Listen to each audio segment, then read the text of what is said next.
Señor, hasta el día de tu regreso. Bendice tu comunidad en tu santo nombre. Amén. Ok. Abrimos nuestra Biblia en Marcos capítulo 9 y empezamos desde el versículo 30.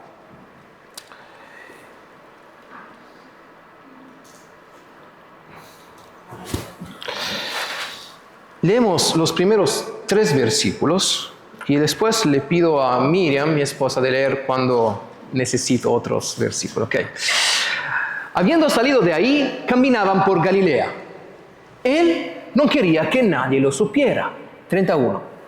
Porque iba enseñando a sus discípulos y les decía: el Hijo del Hombre ha de ser entregado en manos de hombres y lo matarán. Y una vez muerto, resucitará después de 3 días.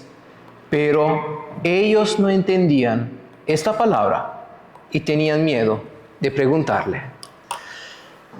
¿Cómo veremos, hermanos?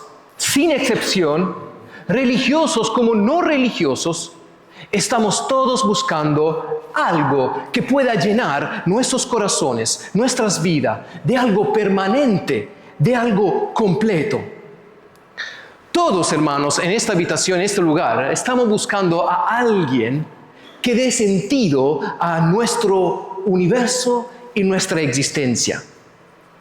Pero ¿qué es lo que estamos realmente buscando? La palabra de Dios nos enseña que estamos buscando gloria. ¿Por qué? Porque la hemos perdido. Hemos perdido lo que cubría nuestra desnudez, la gloria de Dios. Esto pasó en el Edén, cuando Adán y Eva perdieron el derecho de participar a la gloria de Dios, porque intentaron afirmar su propia gloria. Entonces quisieron no depender nunca más de Dios. En este momento, ¿perdieron qué? La gloria de Dios. Romanos 3:23 dice: todos han pecado y carecen de la gloria de Dios. Entonces, queridos amigos, hermanos, fuimos creados para la gloria de Dios. No fuimos creados para vivir sin la gloria de Dios. Por eso, la gente, nosotros, tratamos continuamente de llenar ese vacío de gloria, con una gloria temporal, funcional, falsa y a menudo destructiva. Éxito, reputación, control, poder, dinero, son cosas que usamos para llenar este vacío. Y queremos empezar recordándonos el Evangelio, que la única solución es que el Hijo del Hombre dejara la gloria que tenía junto al Padre, que fuera despojado de ella hasta la muerte, para que algún día podríamos nosotros ser revestidos de lo que habíamos perdido, la gloria de Cristo. Cristo está diciendo en este momento, porque Él está caminando hacia Jerusalén, está caminando hacia la cruz. En este camino, por 3 veces, le cuenta a sus discípulos que tendrás que morir por manos de los hombres. Y está diciendo, queridos, en el contexto, queridos amigos, no hay gloria sin cruz. No hay resurrección sin muerte. Seguimos adelante. Versículo 33 y 34. Llegó a Capernaum y cuando estuvo en casa, Jesús les preguntó: ¿qué disputaban entre ustedes en el camino? Pero ellos callaron, porque lo que habían disputado los unos con los otros en el camino era sobre quién era el más importante. Entonces se sentó, llamó a los 12 y les dijo: ¿ves el contraste entre la cruz que estaba encontrando a Cristo y el prestigio que buscaban los discípulos de Jesús? Estos últimos querían ganarse un nombre. Querían ganarse una reputación, la popularidad a través del reino de Dios. Hermanos, eso no debería sorprendernos. Porque nosotros, de igual manera como los discípulos, tenemos esa tendencia natural. Vincular nuestra identidad a nuestro desempeño en el reino de Dios, en lo que hacemos en la iglesia, en lugar de a la única obra salvadora de Cristo, gracias a la cual existe el reino y nosotros en él. ¿Sabes? Es triste cuando marchamos de un lugar, marchamos de una familia, marchamos de una relación, marchamos de una iglesia, cuando no nos sentimos reconocidos, amados. Estamos todos en búsqueda de identidad. Y conectar esa identidad a una gloria que pueda darnos significado. ¿Qué querían los discípulos? Nada más que ocupar un lugar importante en ese nuevo reino que Cristo estaba construyendo en Jerusalén. Querían un lugar, querían un cargo. Y mira lo que dicen en el versículo 38. Juan le dijo: Maestro, vimos a alguien que echaba fuera demonios en tu nombre y le prohibimos porque no nos seguía. Entonces, le negaron a un tipo cuyo nombre evidentemente no le era importante, no era mucho importante para ellos, de poder expulsar demonios en el nombre de Jesús. Porque mira qué dice el texto: no porque no siguiera a Cristo, sino porque no le seguías a ellos. Dice, porque no nos seguía a nosotros. Esos hombres, esos discípulos no estaban, ¿cómo decir?, deseosos de ver el reino de Cristo. El punto en esta situación no era Cristo, no era su reino. Eran bien ellos mismos. Y entonces Cristo le hace la pregunta: ¿de qué estaban hablando? ¿De qué estaban disputando entre ustedes en el camino?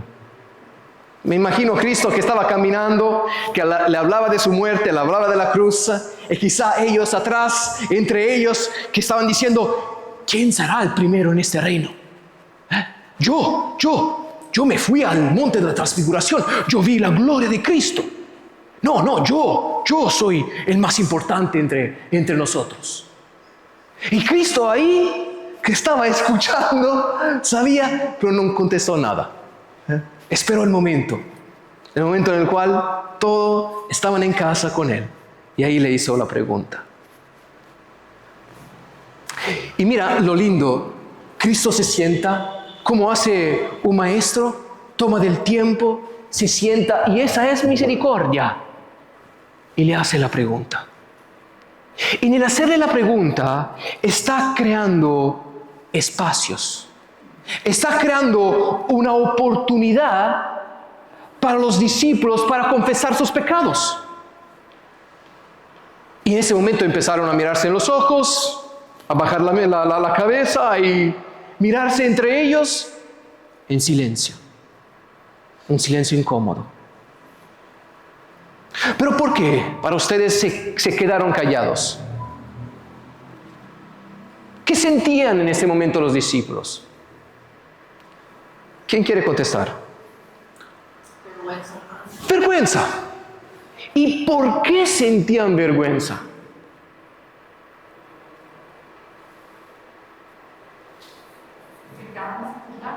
¿Cómo, Norma? Porque estaban disputando, estaban peleando. Estaban peleando, sí. Se manifestó su egocentrismo. Brava Raquel. Mira, cada vez, hermanos, que buscamos una gloria afuera de la gloria de Cristo, dice la palabra, nos enseña Adán y Eva, que estamos pecando. Y todas las veces que pecamos, que entre nosotros, el pecado produce vergüenza. No fue eso lo que pasó también a Adán y Eva cuando se dieron cuenta que estaban desnudos y se escondieron de Dios. Pero esa silla, la silla donde Cristo se sentó, para mí es una manifestación de la gracia de Dios, de la misericordia de Cristo. Porque mira, yo en el lugar de Cristo, después 3 días de camino, caminando con los discípulos, hablándole de su muerte, de su resurrección y escuchándole hablar tan egocéntricos de sus deseos, yo había perdido la paciencia. Pero Cristo se sienta. ¿No es lo que Cristo hace con cada uno de nosotros? Sentarse y explicarnos. Crea espacio, oportunidades, silencio, en los que nos llama, hermanos, a la confesión, al arrepentimiento y la fe. Cristo se siente en nuestra vida y nos llama. Y muchas veces yo me siento así, corriendo por acá y por allá, y veo un Cristo que se siente y me dice, bien, ¿cuándo es que vamos a hablar de tu pecado? Y me llama al arrepentimiento, y me llama a la confesión. Y yo estoy ahí buscando de huir, de encontrar otra forma para llenar ese vacío. Y más me siento vacío, y más busco cosas que pueden llenar este vacío. Y es una corrida que nunca termina. Cuando más Cristo está ahí sentado y nos llama, ahora siéntate, vamos a conversar.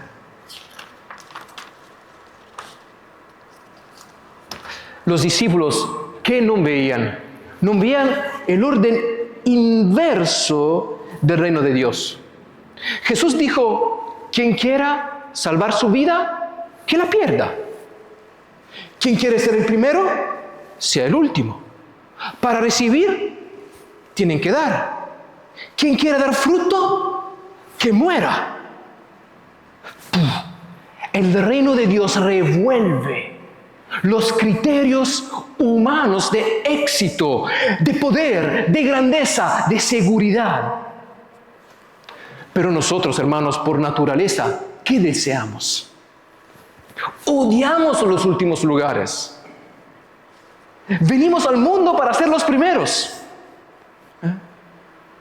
Me pasó en el avión, en el aeropuerto.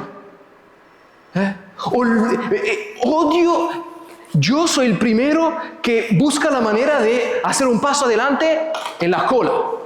No sé si me pasa a ustedes también. Yo siempre busco la manera de hacer un paso adelante y robar un lugar en la cola. Pero cuando alguien lo hace conmigo, cuánto me enojo. Estábamos enfrente del ascensor, creo en Madrid, y había un latino. En Roma, había un latino. Y ese latino me pasa enfrente. Y yo le hablo en español y no esperaba que le hablaría en español. Sí, hermano, ¿qué estás haciendo? Y nos hicimos amigos, pero eso es. Robamos el lugar y odiamos cuando alguien nos roba el lugar. Queremos siempre llegar primero. En la escuela, en la vida, en el deporte. Todos acá adentro estamos viviendo nuestra mejor oportunidad para ser primero en la vida. ¿Verdad? Y a menudo llevamos esa cultura incluso en la iglesia. Pero la cultura del Evangelio, hermanos, es una cultura de cruz. Quiero que podamos leer juntos Lucas 22. Abre tu Biblia en Lucas 22, 24 y 27. Miriam, te esperamos. Lucas 22, 24 hasta 27. Después comenzaron a discutir quién sería el más importante entre ellos. Jesús le dijo: en este mundo, los reyes y los grandes hombres tratan a su pueblo como repetibles. Sin embargo, son llamados amigos del pueblo. Pero entre ustedes es la diferente. El más importante de ustedes deberá tomar el puesto más bajo, y el líder debe ser como un sirviente. ¿Quién es más importante? ¿El que se sienta a la mesa o el que la sirve? El que se sienta a la mesa, pues. Pero en este caso, no, pues yo estoy entre ustedes como uno que sirve. Ustedes han estado conmigo durante mis tiempos de prueba. Así como mi padre me construyó un reino, yo ahora les concedo el derecho de comer y beber a un lugar que quieren. Amén. Se sentarán sobre tronos y buscarán a los jueces. Gracias, mira. Y me encantan esas palabras y quiero que podamos escucharla esta mañana como iglesia Evangelio y Vida. Pero entre ustedes no debe ser así. Jesús establece un nuevo orden en la comunidad del Evangelio. En su reino, Cristo nos exhorta a no buscar los primeros lugares en la mesa, sino más bien a servirnos los unos con los otros, a seguir el ejemplo de Cristo, el cual se despojó en frente de sus hermanos y lavó sus pies. Nadie quiere pasar desapercibido en la fiesta del mundo. Es como si ahora está una fiesta en este mundo y todos nosotros queremos tener un lugar en esta fiesta. El ego por naturaleza, como si fuera un globo, ¿ves un globo? Se infla para parecer lo que no es. Por miedo a que nos conozcan por lo que somos realmente. Mira cómo funciona el ego, mis hermanos. Mi ego, cómo funciona. La verdad que no me basta ser rico. No me basta ser poderoso e inteligente. Quiero ser más rico, más importante, más poderoso, más inteligente que los demás. Porque siempre el ego quiere buscar compararse con los demás. Por eso el ego se infla ante los demás. Sí, nos inflamos también enfrente del espejo, la mañana antes de irnos al trabajo o a la escuela. Pero cuando nuestro ego se infla cuando estamos con otras personas. Cuando estamos solos, no necesitamos inflarnos. Pero cuando estamos con otros, nos inflamos en la manera en que hablamos. Se infla porque en sí mismo este ego está vacío. El ego humano carece de sustancia, por eso necesita inflarse. Cuando no nos ven, no nos reconocen, ni nos aprecian, sufrimos, porque es nuestro ego el que sufre dentro de nosotros. Y mira, hermanos, como el globo se infla, se hincha, se expande, así nuestro ego hace esto, se estira, y cuando se estira produce dolor.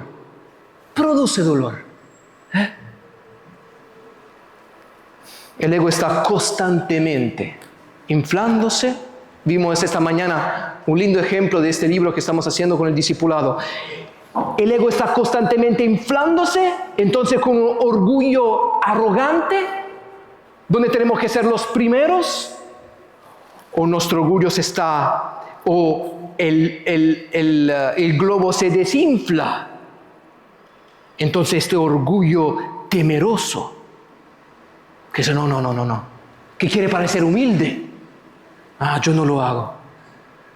Y sin descanso, aparentar, fingir, mostrarse, creerse algo que no somos, requiere esfuerzo. Eso, hermanos, es una esclavitud. Todos en esta habitación somos esclavos de esos movimientos de nuestro ego. Que quieran o no quieran, somos esclavos de nuestro ego. Y lo que hablaban en el camino no era más que la manifestación de esos movimientos del ego en el corazón de los discípulos. Pero ¿por qué querían ser los primeros? ¿Por qué esa necesidad? ¿Por qué todos estamos tan necesitados de ser primeros? Porque sí queremos llenar este vacío de gloria.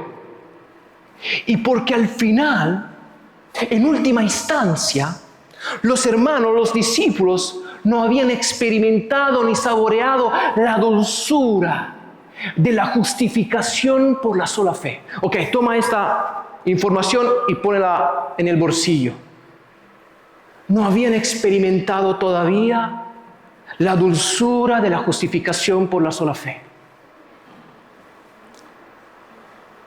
Hermanos, solo la gloria de Cristo puede llenar ese vacío y darle sustancia a nuestra alma. Solo entonces encontraremos verdadera paz, porque no necesitaríamos más esforzarnos para salvar nuestra reputación a los ojos de los demás.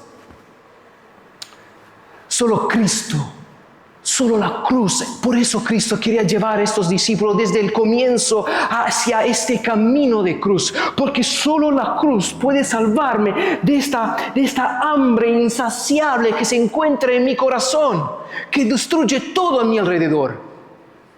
Las relaciones, las iglesias, la sociedad, familias.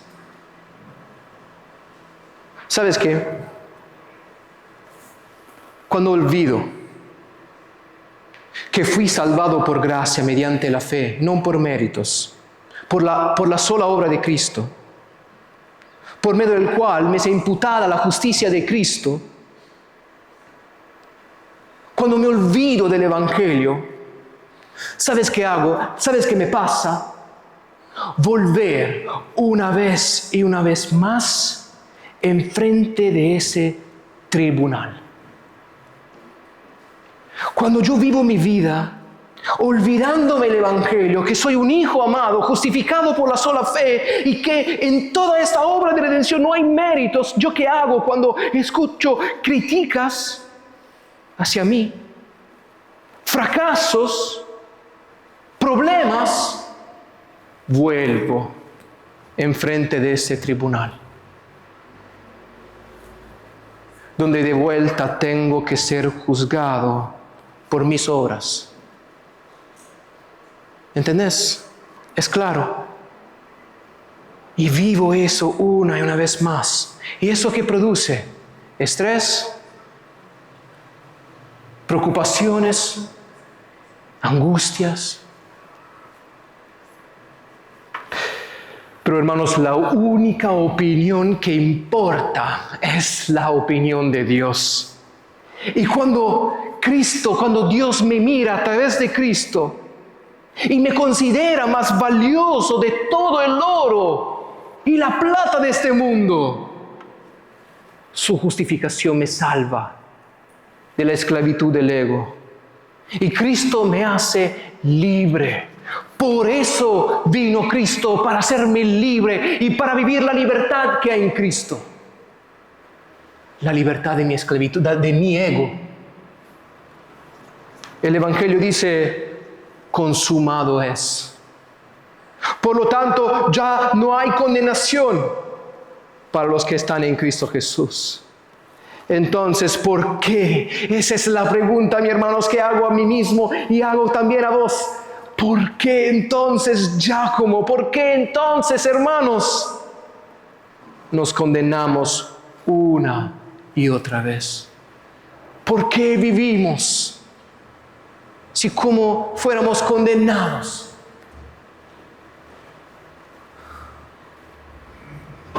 Deberíamos vivir libres, porque en este tribunal Cristo nos declaró justos por medio de la sangre de Cristo. Somos justos. Ya no hay que entrar de vuelta en este tribunal. Ya estamos libres de este juicio. Ya podemos salir. Y cuando alguien nos critica, cuando la vida nos hace difícil la vida, podemos decir, Cristo pagó. Cristo ya pagó. Marcos 9, 35, 37. Entonces se sentó, llamó a los 12 y les dijo, si alguno quiere ser el primero, deberá ser el último de todos y el siervo de todos.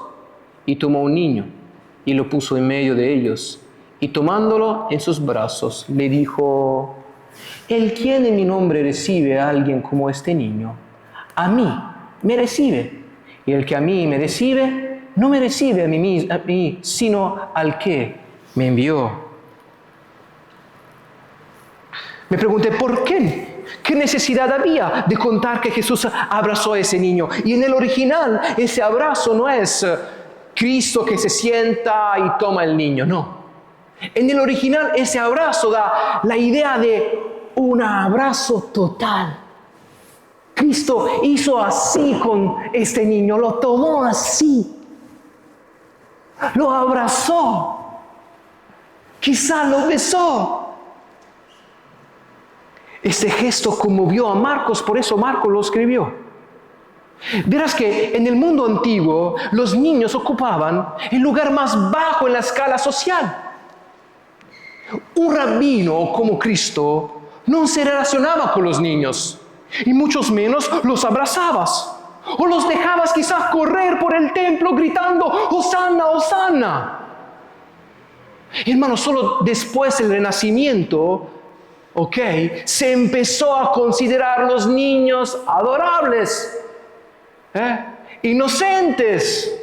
Antes le dejaban por la calle. No había mucho lugar en la sociedad. Y mira, muchos antes morían. Muchos morían en sus primeros años de vida. Entonces la sociedad le tomaba en cuenta solo cuando el niño tenía la posibilidad de trabajar. Antes estaban invisibles. Y Jesús dio dignidad a quien no la tenía. Eso es lo que hace Cristo. Y a los discípulos esto le pareció tan fuerte. Abrimos nuestra Biblia en Mateo 18, versículo 1 y 3. Miriam, Mateo 18, versículo 1 y 3. Por ese tiempo, los discípulos se acercaron a Jesús y le preguntaron, ¿quién es el más importante en el reino del cielo? Jesús llamó a uno y lo puso en medio de ellos. Entonces les digo la verdad, a menos que se aparten de sus pecados y se vuelvan conmigo, nunca que no estaba convertido, transformada. No estaba convertido en el corazón de los discípulos la ambición de ser primeros. Y ahora miramos al niño.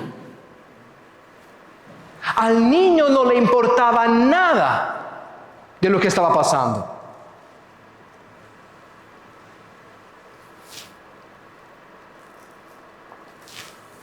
No estaba esperando ser llamado entre estos hombres. Y lo último a lo que esperaba era convertirse en el jefe, en el líder de estos 12 muchachos que estaban con Cristo. ¿Entendés? No habían aspiraciones en él. Jesús está diciendo que se identifica con los últimos en su reino, con los más sencillos, con los más humildes de los creyentes. Cristo está diciendo que la humildad es el fundamento, la medida con la cual medimos el crecimiento en el reino de Dios, la humildad. Porque Dios da gracia a los humildes, pero se opone a los soberbios.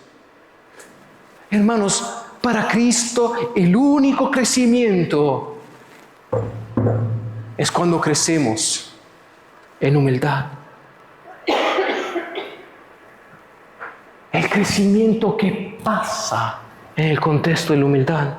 Aprende de mí, que yo soy manso y humilde de corazón. Eso significa, mis hermanos, que si no estamos creciendo en humildad, significa que no estamos creciendo en absoluto. Todo el crecimiento tiene que ser arriba de la base de la humildad. Pero quizá muchas veces nosotros queremos crecer en conocimiento, y es bueno, en verdades bíblicas, y es bueno. Pero ¿cuántas veces, hermanos, nuestro orgullo que se esconde detrás de todo esto está usando el conocimiento bíblico, la teología, para ser independiente de Dios mismos? Para sentirnos capaces, lo suficientes y no depender de Dios. Pero ¿cómo podemos crecer en humildad? Primera Pedro 5, versículos 5 y 6. ¿Cómo podemos crecer en humildad?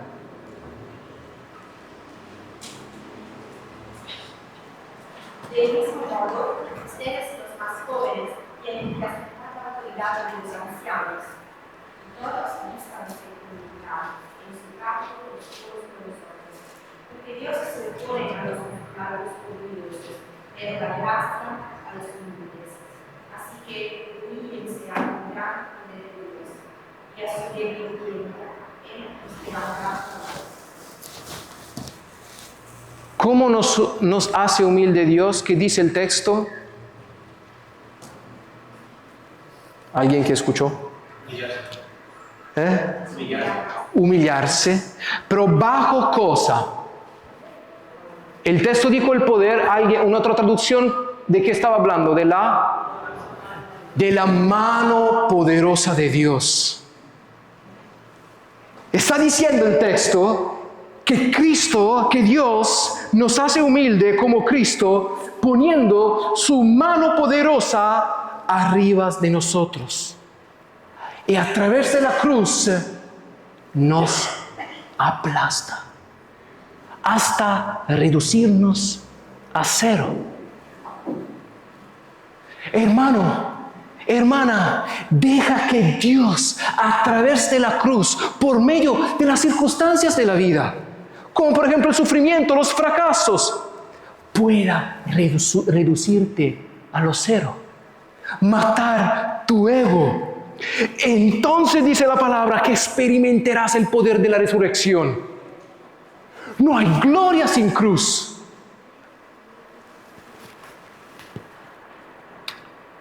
Mira, Jesús nos muestra el verdadero camino hacia la grandeza, que es la humildad. Renunció a la gloria al hacerse humano. Nació en un pesebre. Se sometió a un padre y una madre falible. Lavó los pies de los discípulos.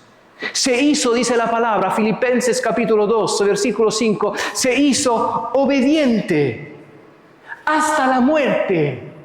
Y la muerte de cruz. Hay como niveles de humildad. Y esa es la esencia de la humildad. La obediencia. En el primer versículo él dice: el Hijo del Hombre ha de ser entregado en manos de hombres y lo matarán. La esencia de la obediencia, de la humildad, es, hermanos, la obediencia. La obediencia de dejarse entregar en las manos de los hombres. Pero la pregunta es, ¿quién entregó Cristo? ¿Quién lo entregó? ¿Quién entregó Cristo en las manos de los pecadores? ¿Fue Judá? ¿Quién fue? ¿Quién? Él mismo se ofreció. Pero bajo la obediencia de ¿quién? Del Padre. Fue el Padre a entregar su Hijo, hermanos. ¿Tú dejarías tu hijo en casa de alguien en el cual no confías? Nunca. Marcelo dice, no, nunca. Nosotros padres estamos muy atentos. Pero el Padre abandonó al Hijo y le entregó en nuestras manos. En nuestras manos. En estas manos. Y fueron nuestros pecados, hermanos, los que lo despojaron. Fueron nuestros pecados los que lo despreciaron.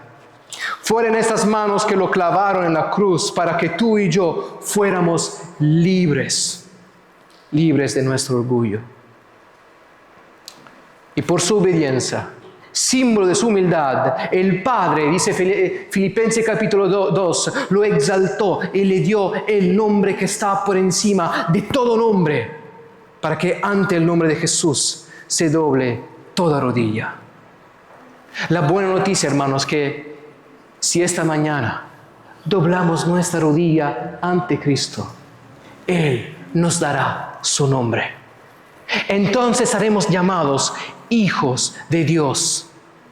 Y si somos hijos, no hace falta más ganarse una reputación, porque ya la recibimos en Cristo. Por eso, hermanos, la doctrina de la justificación por la sola fe nos hace libre de nuestro ego. No hace más falta ganar nuestra reputación. Quiero terminar pensando a que ese texto, Jesús en este texto está diciendo, amigos, cuando sirvas en mi reino, a menudo te sentirás como este niño. Inútiles, insuficientes, inmaduros. Pero espera, es bueno que tú te sientas así. Porque Cristo quiere que podamos depender del Padre. Todo el día, por cualquier cosa. Ese es el punto. A menudo, hermanos, los que se creen adultos espirituales terminan dependiendo de sí mismos y no de Cristo, perdiendo el poder de Dios. Muchas veces, hermanos, buscamos autoridad en el intelectualismo, en el conocimiento, cuando en realidad Cristo nos dice que se encuentra en la dependencia. Cuando regresaron los 70 discípulos estaban felices porque echaron demonios en el nombre de Cristo. ¿Y qué hace Cristo? Se regocija. Se regocija porque el Padre le había gustado revelar el reino de Dios a los pequeños.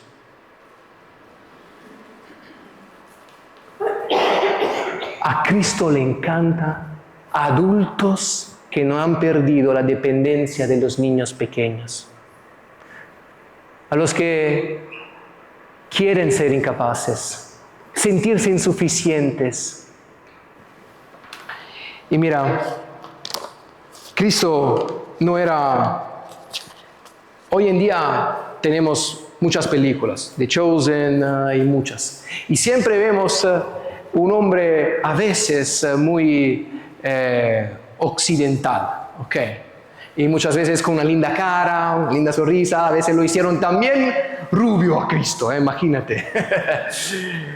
Pero Cristo era un hombre de verdad. Era un hombre fuerte, con coraje. Era la verdadera masculinidad. Así tenemos que imaginarnos Cristo. Un verdadero hombre. Pero cuando rezaba, yo me imagino Cristo. Y rezaba, oraba como un niño. Cuando estaba en la presencia de su Padre, oraba como un niño. Su famosa frase, Abba Padre, Era tan dulce, especial por los discípulos, que cuando escribieron el Nuevo Testamento en griego, dejaron esa palabra, Abba, en aramaico, en original. No la cambiaron. Era tan dulce para ellos escuchar todas las veces que Cristo se apartaba y oraba al Padre, Abba, Padre. Que quisieron dejar estas palabras en todo el texto bíblico. También Pablo en Romanos, en Gálatas, escribe Abba. Y es extraordinario porque nosotros hoy podemos orar con la misma intimidad. El Padre llegó hasta nosotros, este Abba Padre. Nuestro Abba. Nuestro Abba. Cristo, ¿qué le enseñó a los discípulos? A ser como niños, débiles, incapaces. Esta mañana le pregunté a Elías, ¿tú serías capaz de irte a hacer la espesa solo?